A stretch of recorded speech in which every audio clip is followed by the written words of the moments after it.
What you are about to hear sounds impossible. A Saudi royal woman, a hidden family secret, a pregnancy that revealed a truth buried for decades. Raised in luxury, she believed she knew who she was, until a routine medical test exposed something no one had ever told her. What followed was not just a personal tragedy, but a collapse of identity, faith, and family loyalty. Cut off from her world, facing pressure to stay silent, she made a decision that cost her everything: status, protection, and home. This is not a story about power. It is a story about truth, survival, and the price of choosing faith over fear. Tonight, she tells her story. My name is Aisha. I was pregnant by my own twin brother, and I did not know. I saw no reason to live anymore until Jesus saved me. I used to believe my life was blessed. I lived behind golden gates, in rooms made of marble, with servants who whispered when I passed, and guards who never slept. People bowed their heads when they spoke to me. They called me royal. They called me chosen. They called me lucky. And for a long time I believed them. I was married to a man I loved, a man who protected me, a man who made me laugh when the world felt heavy, a man who prayed with me every night. And then I became pregnant.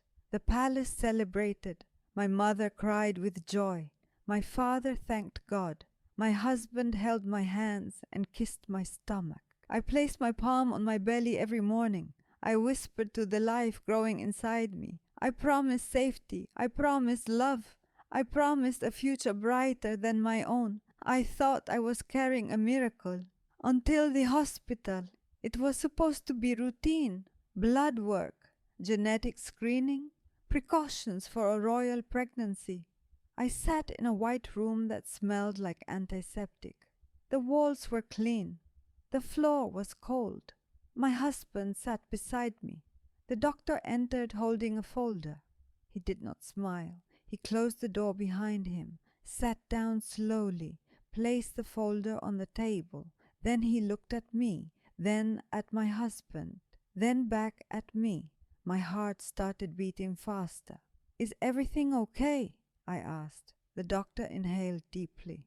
"Aisha," he said, "we need to discuss your blood results." I tightened my grip on my husband's hand. "There is a genetic match," he continued, "a match that should not exist." I frowned. "What does that mean?" my husband asked. The doctor swallowed. "It means the father of this child shares the same bloodline as the mother." The room went silent. I shook my head. "That's not possible." The doctor looked me straight in the eyes. "The probability is near absolute." I laughed softly. "You must be mistaken." He opened the folder. "Your DNA and the father's DNA show identical parental markers." My mouth went dry. "Say it clearly," I said. "Say what you are trying to say." The doctor's voice lowered. "The father of your child is your brother." The words did not make sense.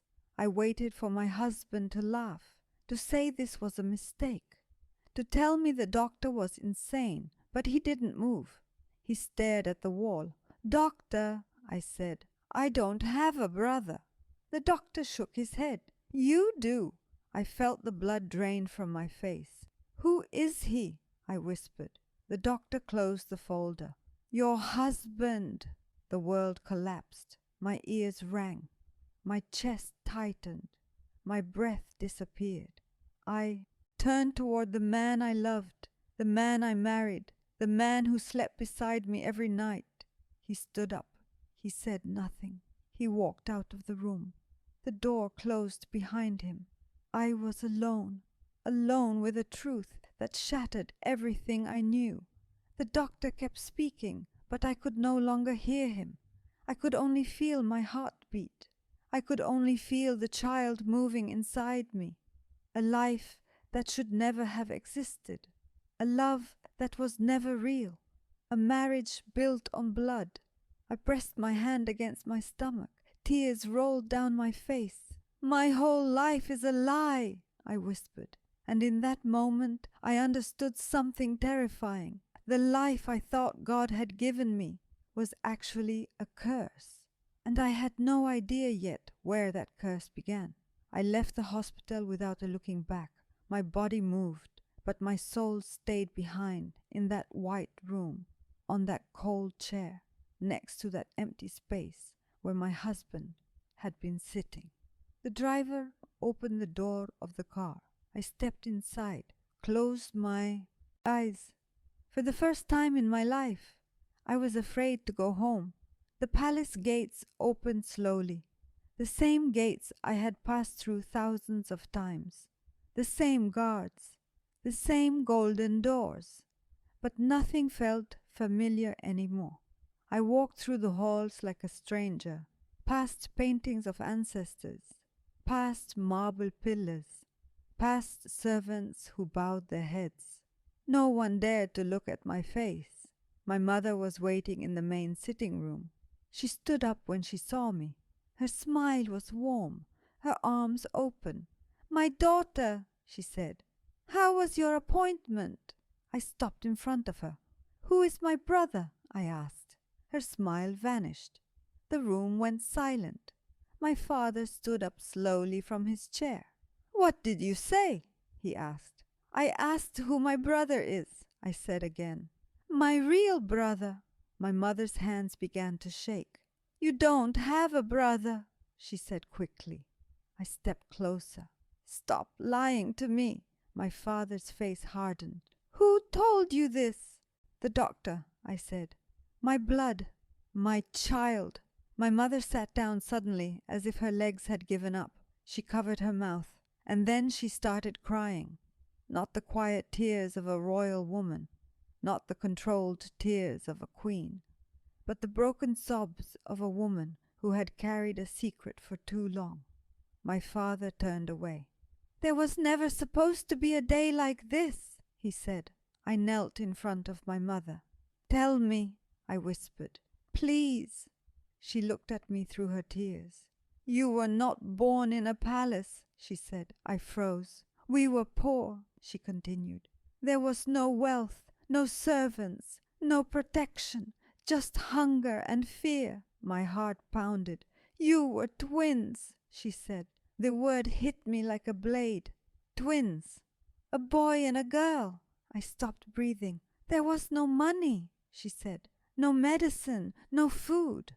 My father finally spoke. "The doctor said one of the babies might die." My mother grabbed my hands. "They told me I had to choose." The room felt like it was closing in. "I chose you," she whispered. "You were smaller, weaker. You needed me more." My chest burned. "And him?" I asked. My father stared at the floor. "We gave him away." The words echoed inside my body. "Gave him away. Like he never mattered. Like he never existed." My mother sobbed. "I never stopped thinking about him," she said. "Not one day." My vision blurred. "Where did he go?" I asked. "We don't know," my father said. "A family took him. We were told he left the region." I stood up slowly. "You let me marry him." My mother shook her head. "We didn't know it was him," she cried. "We swear." I stared at them. The people who raised me. The people who built my life. The people I trusted. They had built it on silence, on fear, on a buried child. I pressed my hand against my belly.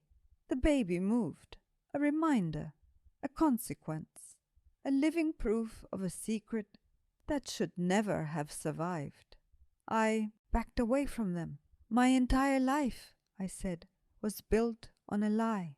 Neither of them answered. I turned toward the door, and for the first time, the palace no longer felt like home. It felt like a tomb. I did not see my husband for 2 days. No messages, no calls, no answers. The palace was silent around me. Servants avoided my eyes. Guards whispered in corners. My parents stayed behind closed doors. Everyone knew something was wrong. No one dared to ask. On the 3rd night, I finally heard footsteps outside my room. Slow, heavy, familiar. The door opened. He stood there. The man I married, the man I loved, the man who shared my blood. His face was pale, his eyes red, his hands trembling. For a moment neither of us spoke. The silence between us felt louder than screams. "You left," I said. He nodded. "I needed air." I laughed bitterly. "You needed distance from your sister." His face broke. He walked inside and closed the door behind him. "I didn't know," he said. "By God, I swear I didn't know." I crossed my arms. "You slept with me," I said. "You married me." He lowered his head. "I loved you," he whispered. The word hurt more than anything. Love. I remembered our first meeting at a charity event. His smile, his confidence, the way he made me feel seen. I remembered our wedding, the music, the lights, the vows, all of it replayed in my mind. But now every memory was poisoned. "Did you ever feel it?" I asked. "Did you ever feel that something was wrong?" He looked at me. "Sometimes," he said. "But I thought it was fear of love." I felt tears rise. "You touched me," I said. "You held me. You made me a mother." His shoulders shook. "I would die for you," he said. "I would give my life for this child." I stepped back. "You already destroyed my life." He fell to his knees. "I am cursed," he said. "I am a mistake that should never have lived." I stared at him.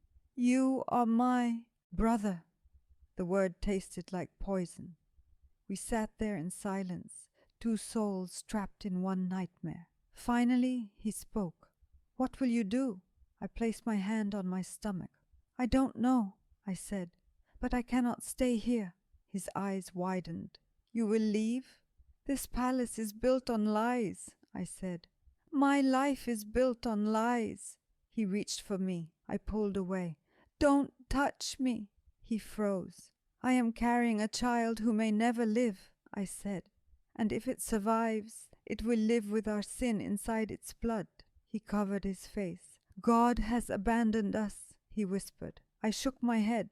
"God has judged us." I walked toward the door. "If you follow me," I said, "you will destroy what little strength I have left." He did not move. I opened the door, and for the first time since my wedding day, I walked away from my husband and from my brother. The doctors called me back to the hospital 3 days later. This time I went alone. No husband, no parents, no guards, just me and the child inside me. The hospital corridors felt longer than before, colder, brighter, more cruel. I sat in the same white room, the same chair, the same table, the same smell of antiseptic, but I was no longer the same woman. The doctor entered with 2 others behind him, a genetic specialist and a neonatal surgeon. They did not sit down. They stood in front of me like judges. "Aisha," the main doctor said gently, "we need to speak about your baby." I nodded. I was already shaking. The specialist opened a tablet. "Because both parents share identical bloodlines," she said, "the fetus carries a double genetic load." I stared at the screen. "What does that mean?" I asked. She hesitated. "It means your child has a high probability of severe deformities." My throat tightened. "Physical malformations," she continued. "Neurological damage, organ failure." The surgeon spoke next. "Some children are born without functioning hearts, some without brains, some unable to breathe." I pressed my hand against my stomach. The baby moved, alive, strong, real. "You're telling me my child will die," I whispered. The specialist shook her head. "We are saying your child may never survive birth." The words crushed my chest. "And if it does?" I asked. She looked at the surgeon. "If it survives," he said quietly, "it may live in pain for a very short time." Tears rolled down my face. "This is punishment," I whispered.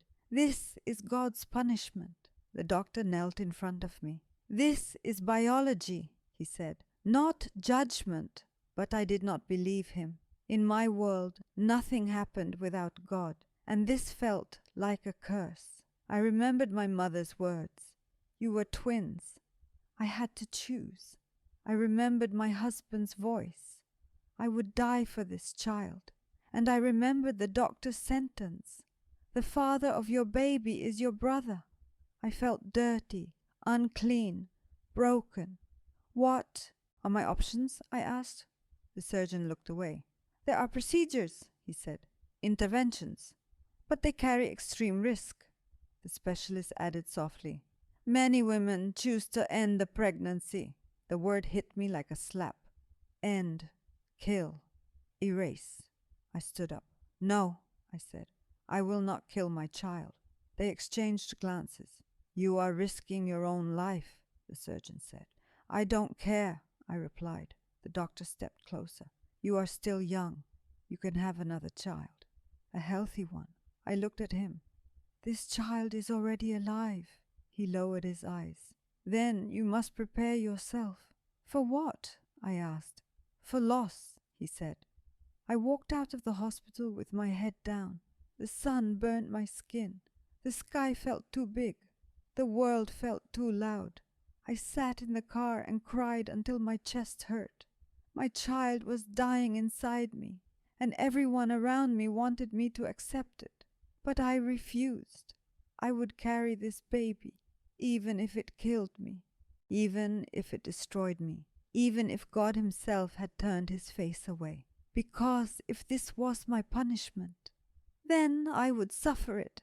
And when I returned to the palace that night, I realized something terrifying. The walls were closing in, the whispers were growing, and the royal family was preparing to erase me. The palace changed overnight, not in its walls, not in its halls, not in its gold. It changed in its silence. The servants no longer spoke when I entered a room. The guards no longer met my eyes. The laughter disappeared. Doors closed behind me. Locks clicked. For the first time in my life, I was not protected. I was contained. My mother no longer visited my room. My father sent messages through assistants. My brothers and sisters avoided my name. I was no longer a daughter. I was a problem. 2 women arrived one morning dressed in black. They said they were there to help me. They said they were counselors. They said they were religious advisors. But they did not ask how I felt. They told me how I should feel. You must repent, one of them said. You must accept God's will, said the other. I sat on my bed with my hands on my belly. My child is alive, I said. My child is innocent. They exchanged looks. This pregnancy brings shame to the family, one said. Your condition must remain hidden, the other added. I stood up. You want to hide me, one of them nodded. For your protection, for your silence, I said. That afternoon, my father finally came. He stood at the doorway. He did not step inside. You will not leave the palace, he said. I stared at him. You are carrying a scandal, he continued. The family must be protected. What about me? I asked. You are part of the family, he said, and the family must survive. I felt something inside me break. I am your daughter, he lowered his eyes. You are a royal woman, he said, and royal women make sacrifices. That night, my phone was taken, my internet was cut, my contact with the outside world ended. I was alone. The walls of my room felt closer, the ceiling lower, the windows smaller. Every step I took was watched. Every meal was inspected. Every visitor was approved. I was not sick. I was not dangerous. But I was treated like a disease. I pressed my forehead against the glass of my window. Outside, I could see the city lights, people walking, cars moving, life continuing. And here I was, a prisoner inside a palace. I began to dream of escape, of disappearing into the world, of becoming no one, of being free. But freedom felt impossible, because inside me lived a child the world wanted erased, and inside me lived the shame my family wanted buried. I sat on my bed and whispered to my belly, "I will protect you," I said, "even if they destroy me." The baby moved, a soft kick, a reminder that I was not alone. But deep inside, I felt something terrifying. I felt God's silence. I prayed and heard nothing. I begged and felt nothing. The faith I was raised with began to crumble. If God was watching, why had He allowed this? Why had He let two children fall in love without knowing their blood? Why had He placed a dying baby inside my body? And why had He turned my family into my jailers? That night I stared at the ceiling, and for the first time a thought entered my mind, a dangerous thought, a forbidden thought. What if God has abandoned me? I stopped praying, not all at once, not in rebellion, not in anger. At first, it was just silence. I would sit on my prayer mat, hands resting on my belly, head bowed, lips moving, but my heart felt empty. The words had no weight anymore. The rituals felt mechanical. The comfort was gone. I waited for peace, for reassurance, for guidance. Nothing came. Days passed, then weeks. My body changed. My stomach grew. The child inside me became stronger, and I became weaker. The palace remained quiet around me, too quiet. No visitors, no laughter, no life, only the sound of my own breathing, and the distant call to prayer echoing through the halls. I used to feel warmth when I heard it. Now it felt like a reminder of a God who no longer listened. One night I fell to my knees beside my bed. I pressed my face into the sheets. "Why?" I whispered. "Why me?" No answer. "Why my child? Why my blood?" Nothing. I begged. I cried. I screamed into my pillow so no one would hear. And still, silence. I began to hate the word faith. What kind of God allows two lost children to fall in love? What kind of God places a dying baby inside a woman's body? What kind of God watches a daughter become a prisoner in her own home?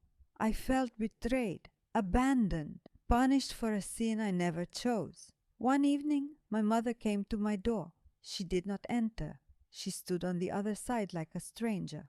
"You must accept God's will," she said. I laughed, a cold laugh. "If this is His will," I replied, "then He's cruel." Her face tightened. "Do not speak like that." "Why not?" I asked. "He took my life. He took my love. He's taking my child." She turned away. "You are angry because you are weak," she said. "No," I said. "I'm angry because I trusted Him." That night I lay awake staring at the ceiling. My stomach tightened with fear. The doctor's words replayed in my mind. "Your child may never survive. Your child may be born in pain.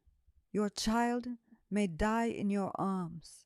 I pressed my hands against my belly. "I am sorry," I whispered. "I failed you." I felt a kick. Strong, alive, real. I closed my eyes, and for the first time a terrifying thought entered my heart. If God exists, He does not care. That thought shattered something inside me. The faith I had carried since childhood collapsed, like a building built on sand. I no longer felt protected. I no longer felt chosen. I felt alone in a world that had turned against me.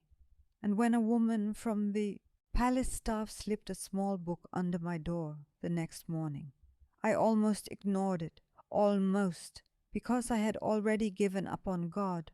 But what I did not know was that I was about to meet a different one. That night the palace felt heavier than stone. The corridors were dark, the chandeliers dim, the guards silent. I walked alone. My hand rested on my stomach. My heart felt like it was breaking with every step. I reached the balcony that overlooked the gardens. The same balcony where I once laughed with my husband. The same balcony where my mother used to drink tea in the morning. The same balcony where I had dreamed of my child running barefoot in the sun. Now it felt like the edge of the world. The city lights shimmered in the distance. Cars moved like tiny stars on black roads. Life continued without me. I leaned against the railing. The air was cold, the sky endless. For the first time, I allowed myself to say the words.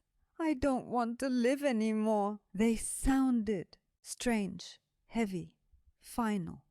I had lost everything, my love, my family, my faith, my freedom. And soon I would lose my child. I felt like a vessel of shame, a walking scandal, a mistake that never should have been born.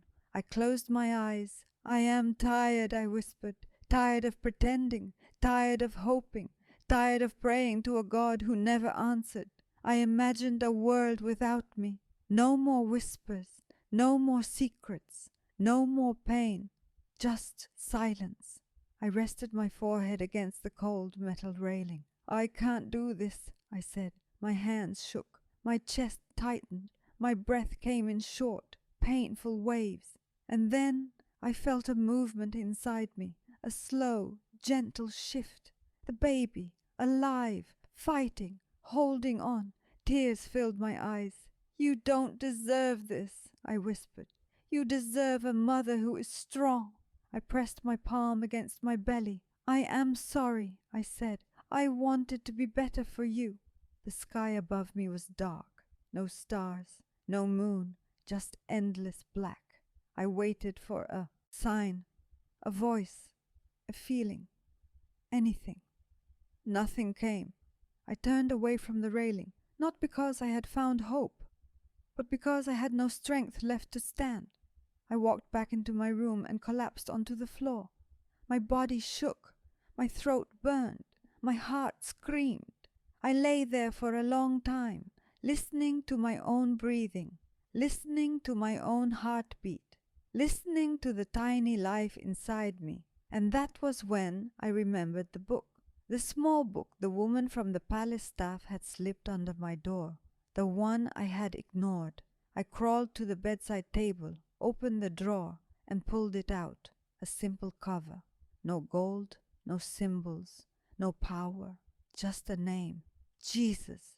I stared at it, and for the first time in weeks, I felt something. Not faith, not hope, but curiosity. And sometimes that is enough to save a life. I sat on the floor with the book in my hands. It felt heavier than it looked, as if it carried more than paper, more than ink. The cover was simple, no gold, no decoration, just a title, the Holy Bible.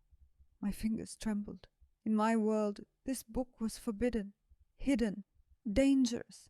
I had been taught that it was corrupted, that it was false, that it led people away from God. Yet here it was, in my room, in my hands, at the lowest moment of my life. I opened it slowly. The pages smelled old, soft, worn. I did not know where to begin. I flipped through the pages until I saw a name repeated again and again. Jesus!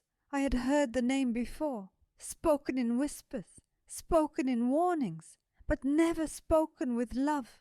I turned to a page at random, and I read, "Come to me, all who are weary and burdened, and I will give you rest." I stopped, read it again, "Come to me, and I will give you rest."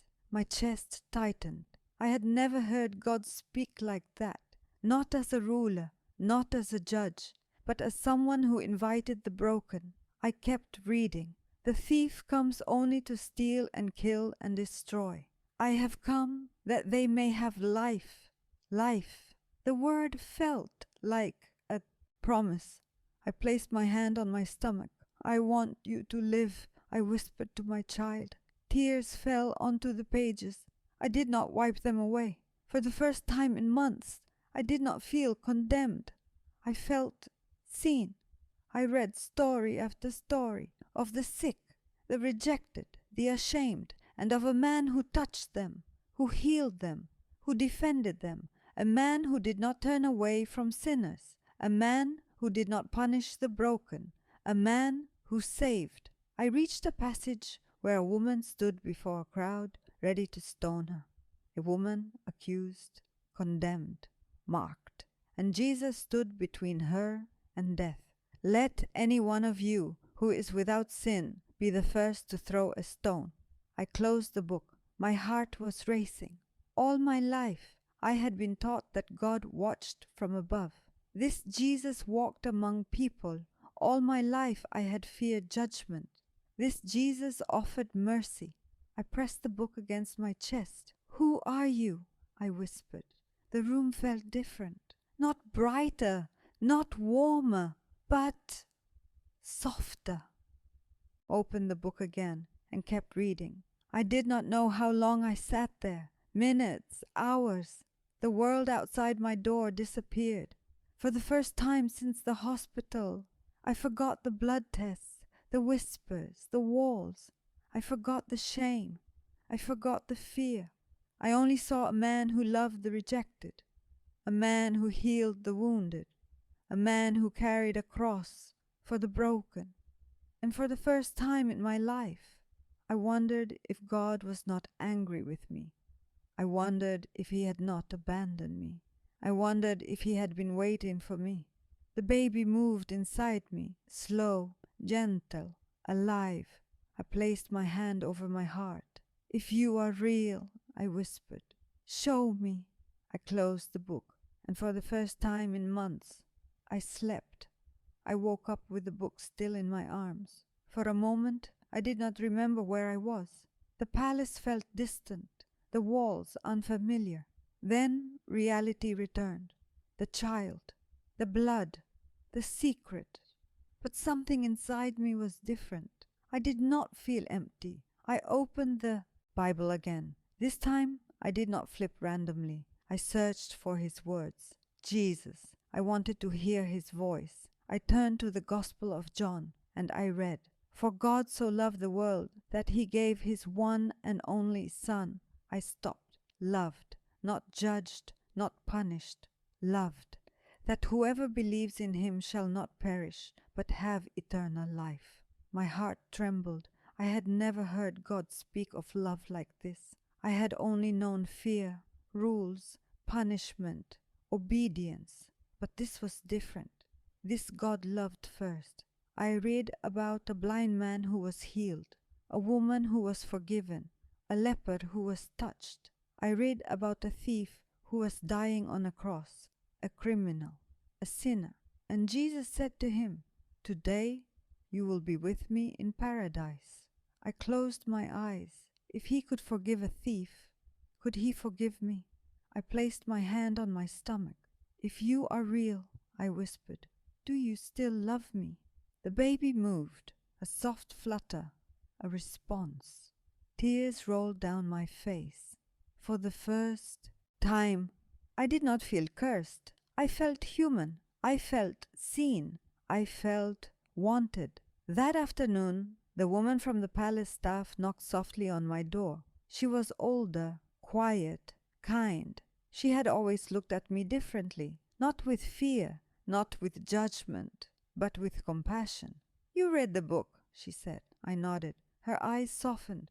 My name is Miriam, she said. I prayed you would. I hesitated.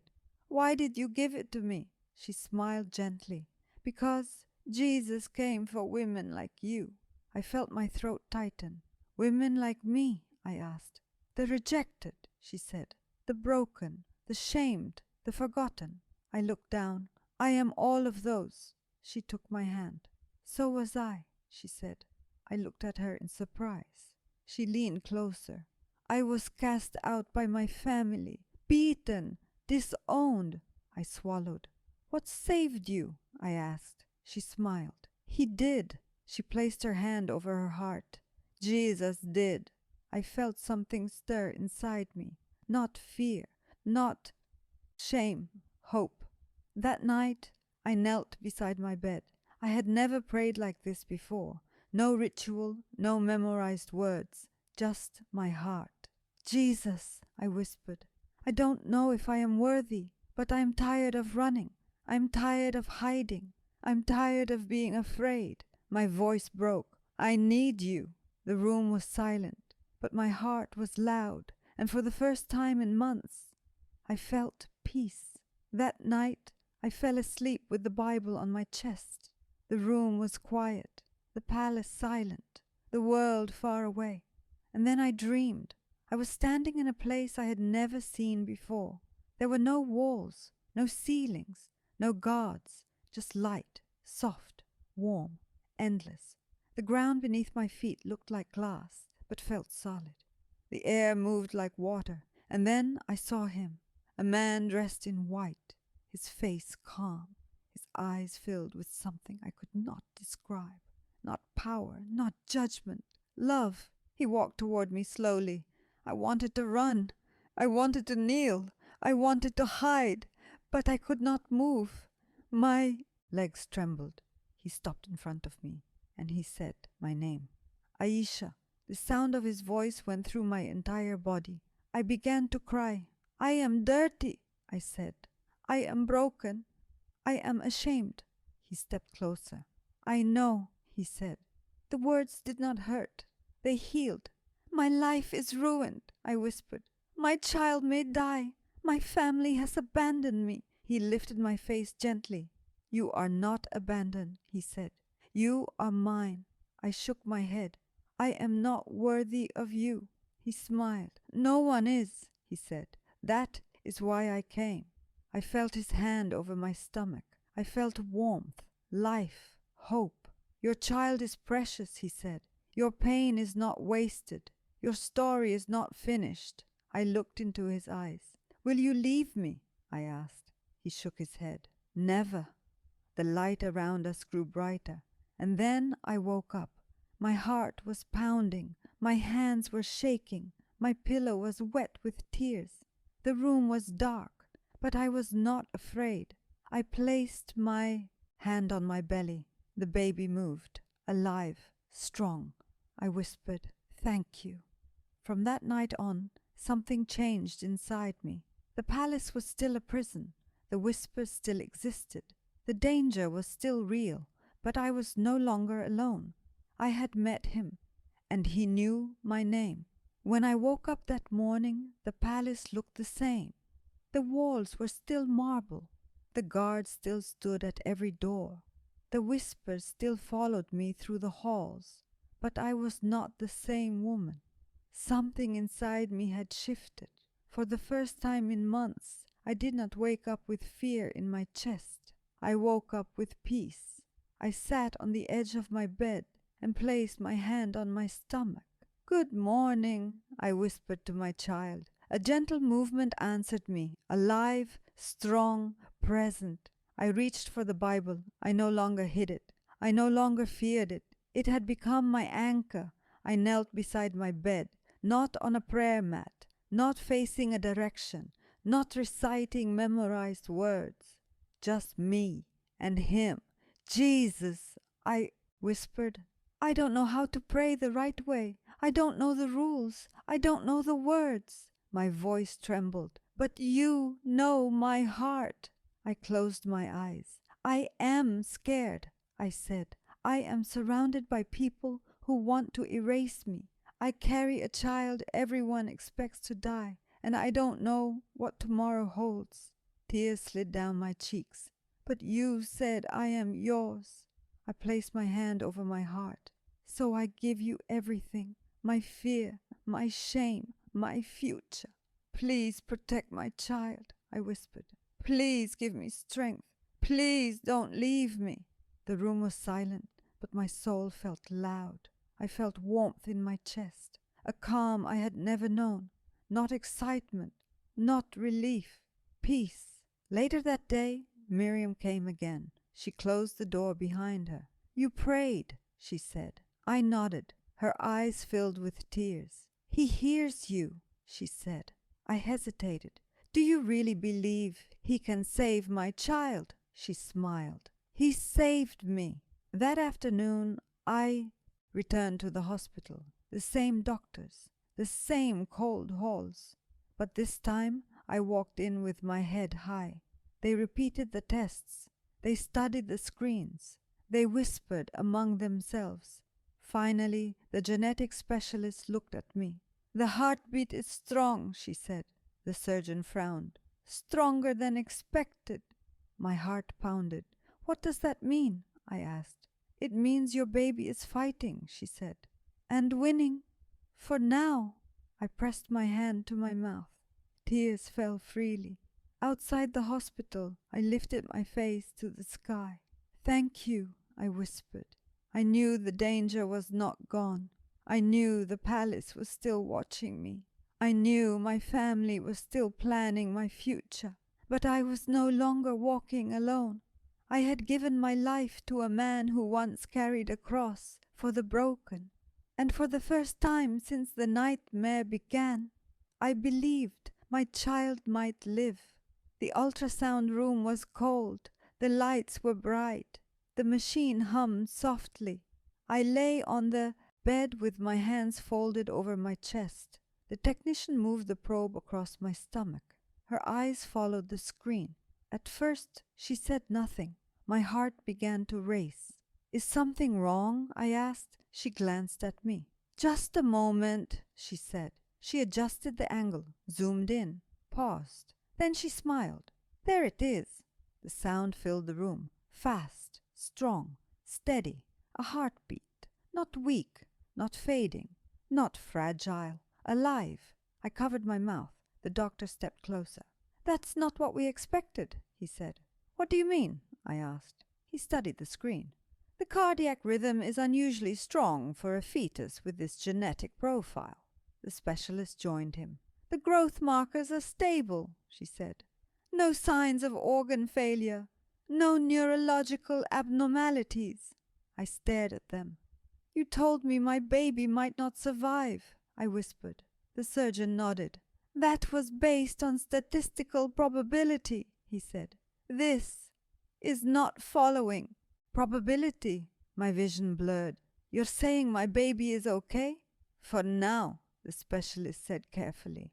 "But this changes things." The doctor turned toward me. "Your child is fighting." I placed my hand on my belly. "I knew it," I whispered. "I knew you were strong." Tears streamed down my face. The doctor cleared his throat. "We will continue monitoring," he said. "But today is good news." Good news. The words felt unreal. I left the hospital with my head lifted. The sun felt warmer, the sky brighter. For the first time since the nightmare began, I smiled. When I returned to the palace, the guards looked at me differently, not with pity, with curiosity. Whispers followed me through the halls. I knew they had heard. News always traveled fast in royal walls. My mother was waiting in the sitting room. She stood when she saw me. "You went to the hospital," she said. "Yes," I replied. "What did they say?" she asked. I looked at her. "They said my baby is alive." Her lips parted. "For now," she whispered. "For now," I said. She hesitated. "They are concerned about the family's reputation," she said. I straightened my back. "I am concerned about my child." Her eyes filled with fear. "You are challenging the will of the family." "I am protecting my baby." She stepped closer. "You are playing with fire." I met her gaze. "I am walking with Jesus." Her face froze. "Do not say that name here." "Why?" I asked. "Because he sees what you hide." She turned away. That night I sat on my bed with my hands on my stomach. "You are a miracle," I whispered. "No matter what they say." The baby moved. A soft kick. A promise. But deep down I knew something else. The royal family would not allow a miracle to destroy their image. And they were preparing their next move. I knew I could not keep the truth inside me anymore. The secret was too heavy, too painful, too dangerous. And there was only one person left who deserved to hear it from my own lips. my husband, my brother, the man who shared my blood, the man who shared my bed, the man who helped create the child growing inside me. He had not spoken to me since the hospital, not a message, not a call, not a word. But I knew where he was. I asked Miriam to help me. She looked at me with fear. "You are not safe," she whispered. "I must do this," I said. She nodded slowly, and that night, under the cover of darkness, she led me through a private corridor to a small guest wing of the palace, a place no one used anymore, a place the family had forgotten. He was there, sitting alone in a dim room, his head in his hands. When he saw me, he stood up so fast that his chair fell over. "Aisha," he said. My name sounded like a prayer on his lips. I closed the door behind me. For a moment, we just stared at each other. Two souls trapped in one nightmare. "I need to talk to you," I said. He nodded. "I have been waiting." I walked closer, not too close, not close enough to touch. "I went to the hospital again," I said. His face tightened. "What did they say?" "They said the baby is alive," I replied. "Strong, fighting." Tears filled his eyes. "Thank God," he whispered. I shook my head. "No," I said.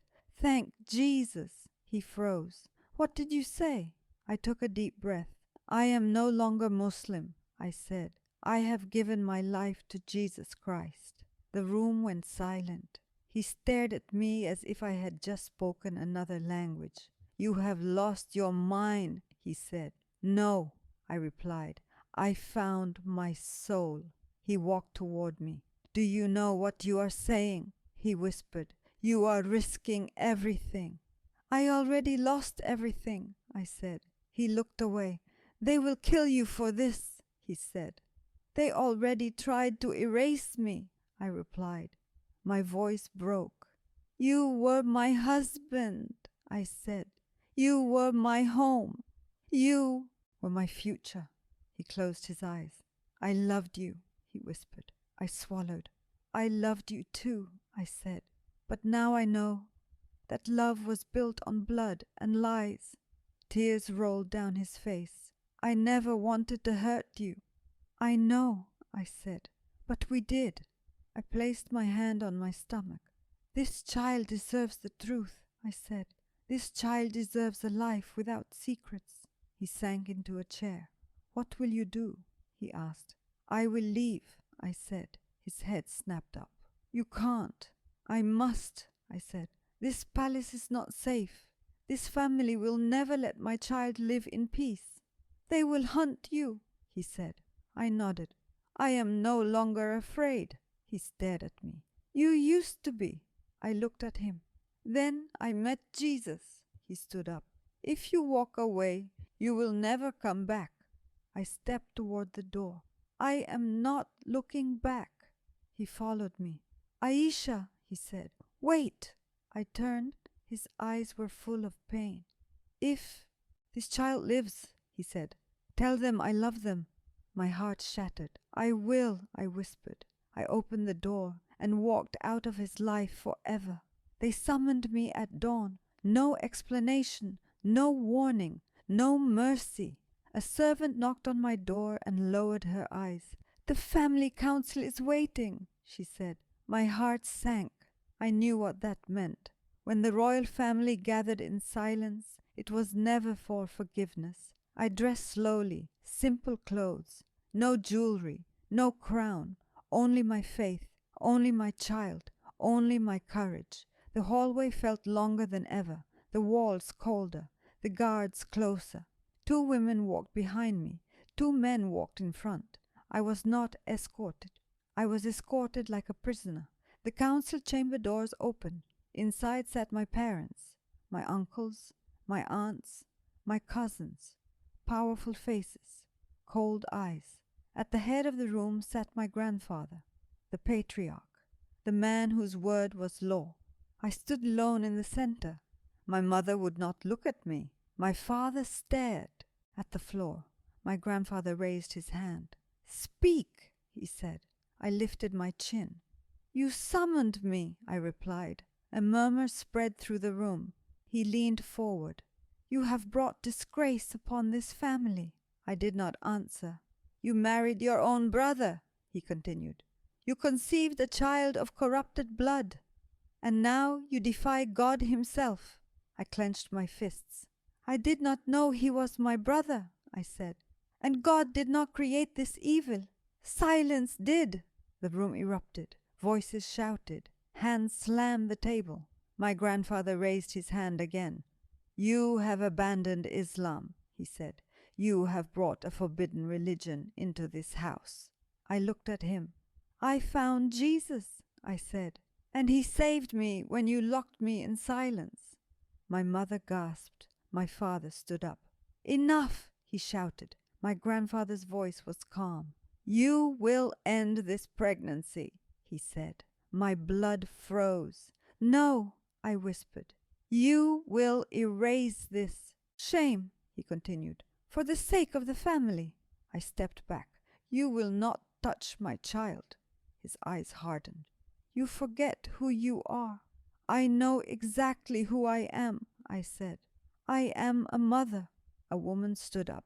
If you refuse, you will be disowned. Another added, you will lose your title. Another said, you will lose your protection. I looked around the room. All the faces that once smiled at me. All the hands that once held mine. Now they wanted my child dead. Then take everything, I said. But you will not take my baby.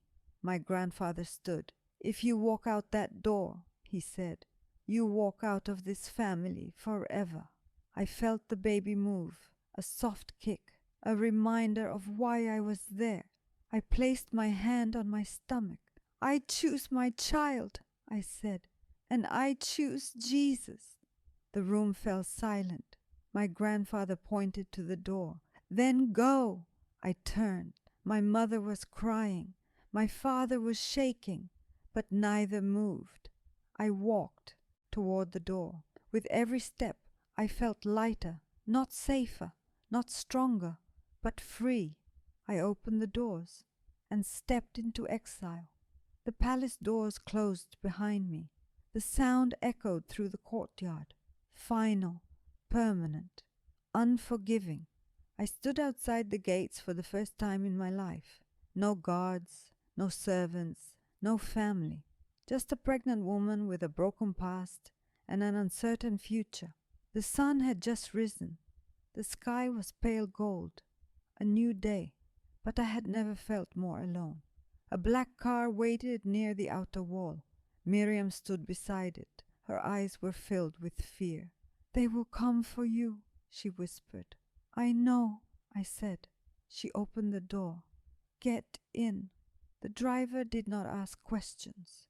He drove fast, through empty streets, past sleeping houses, away from everything I had ever known. I watched the palace disappear in the distance. The towers, the gates, the walls, my prison, my home, my grave. Miriam held my hand. You are brave, she said. I shook my head. I am terrified. But you still left, she said. I placed my hand on my belly. I had no choice. The city woke around us. Shops opening, people walking, life continuing. No one knew who I was. No one knew what I carried.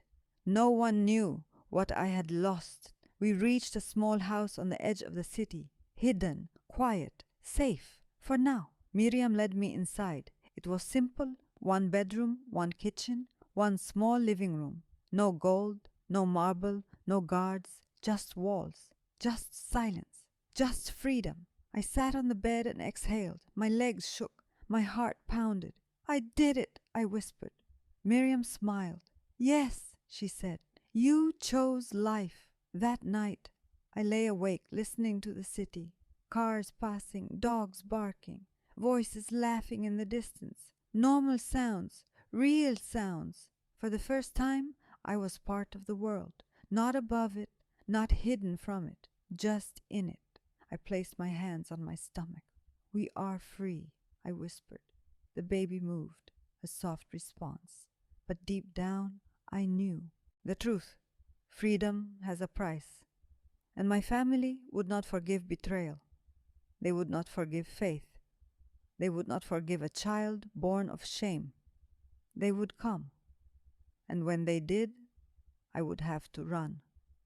We did not stay in the house for long. Miriam knew the family's reach, their money, their power. They will find you, she said. It is only a matter of time. I believed her. Every sound outside made my heart jump. Every passing car felt like danger. I slept with my shoes on, my bag packed, my Bible under my pillow. One night she shook me awake. "They are searching the district," she whispered.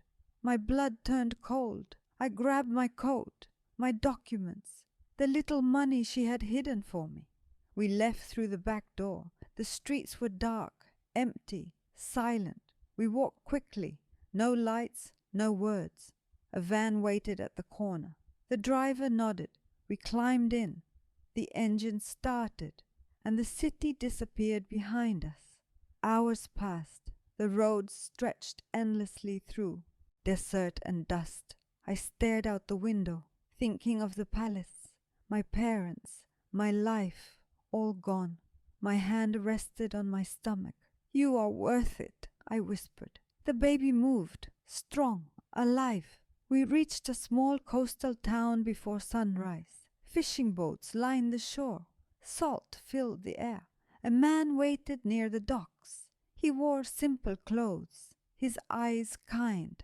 "This is the woman?" he asked. Miriam nodded. He looked at me. "You are brave," he said.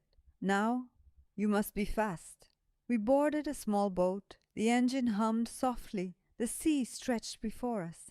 I had never left my country before, never crossed water, never been free. As the boat pulled away from the shore, I watched the land fade. My homeland, my prison, my past. Tears rolled down my face, not from fear, from release. I whispered a prayer. "Jesus, lead us." The wind grew stronger. Waves hit the sides. The boat rocked. I held my stomach and closed my eyes. "Protect my child," I whispered. Hours later, another shore appeared. Foreign, unknown, safe. We stepped onto new land. I knelt and touched the ground. "I am alive," I whispered. "We are alive." But even as hope filled my chest, pain struck my body, sharp, sudden, terrifying. I cried out. Miriam grabbed my arm. "What is wrong?" My breath came in short gasps. "My stomach," I said. "The baby." Fear flashed in her eyes. She helped me to my feet. "We must find a hospital." The pain returned, stronger, closer. My time had come, and I was about to give birth far from everything I had ever known. The pain came in waves, slow at first, then stronger, closer together. Miriam held my arm as we hurried through narrow streets toward a small hospital near the harbor. The sky was pale, the sea was calm, but inside me a storm was breaking. "Breathe," she whispered. "Stay with me." I tried, but fear wrapped around my chest. This was not how I imagined giving birth. Not in a palace, not with doctors waiting, not with my family beside me, just me. A stranger's hospital. A child everyone said would not survive. The door slid open. A nurse rushed toward us. "She's in labor," Miriam said. They placed me on a bed, wheeled me down a long corridor. Bright lights, white walls, fast voices in a language I barely understood. A doctor leaned over me. "How long?" he asked. "I don't know," I whispered. Another wave hit. I cried out. I held my stomach. "Jesus," I whispered. "Please, please don't take my child." They moved me into a delivery room. The machines beeped softly. The doctor checked the heartbeat. His face was serious. "Stay strong," he said. "Your baby is fighting." Those words became my anchor. Fighting.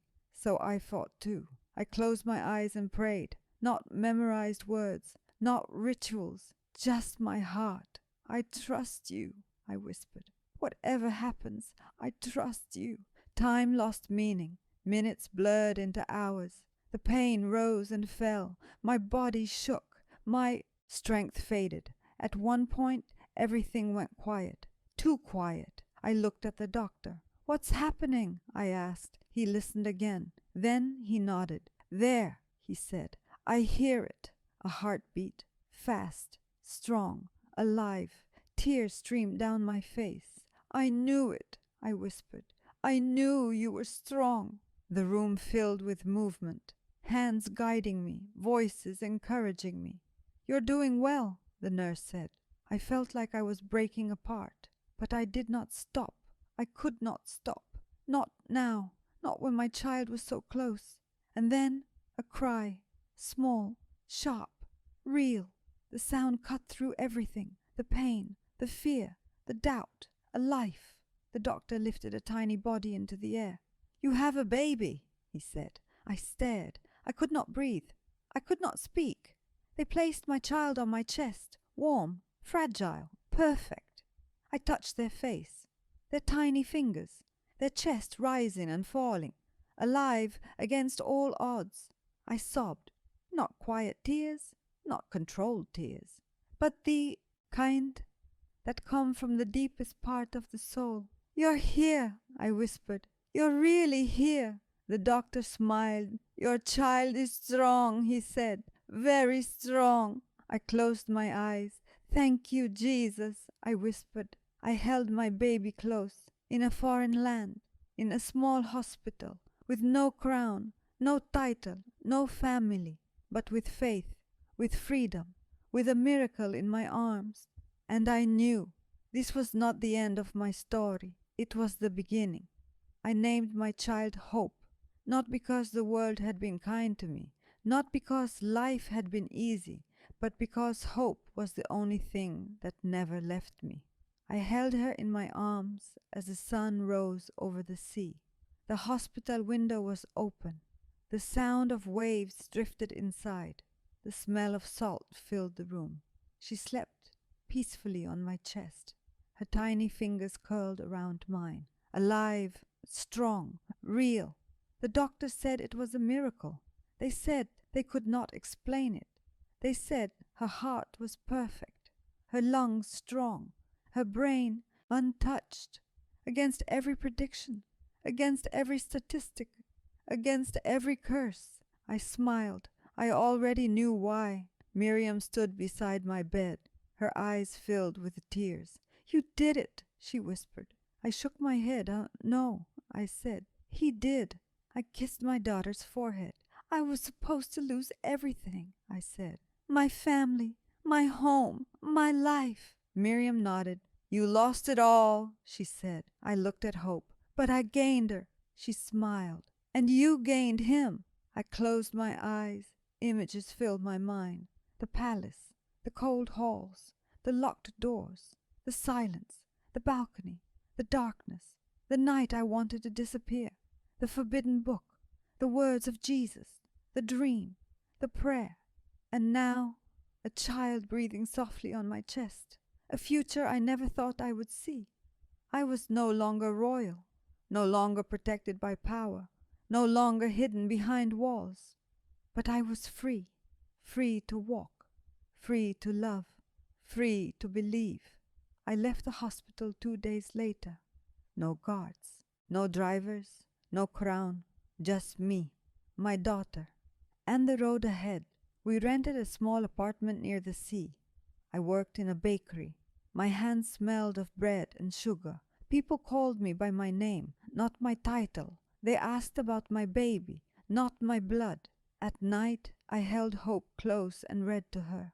Not fairy tales, not royal legends, but stories of a man who healed the broken, a man who loved the rejected, a man who carried a cross for women like me. Sometimes I wondered about my family, if my mother thought of me, if my father missed me, if my brother prayed for me. But I no longer lived in the past, because my past no longer owned me. Jesus had taken my shame. He had taken my fear. He had taken my death, and He had given me life. One evening, as the sun sank into the sea, I stood on the shore with hope in my arms. The wind touched our faces. I whispered to her, "You were born from pain, but you will grow in love." She opened her eyes, looked at me, and smiled. In that moment I knew my story was not a tragedy, it was a testimony, and my life was only just beginning.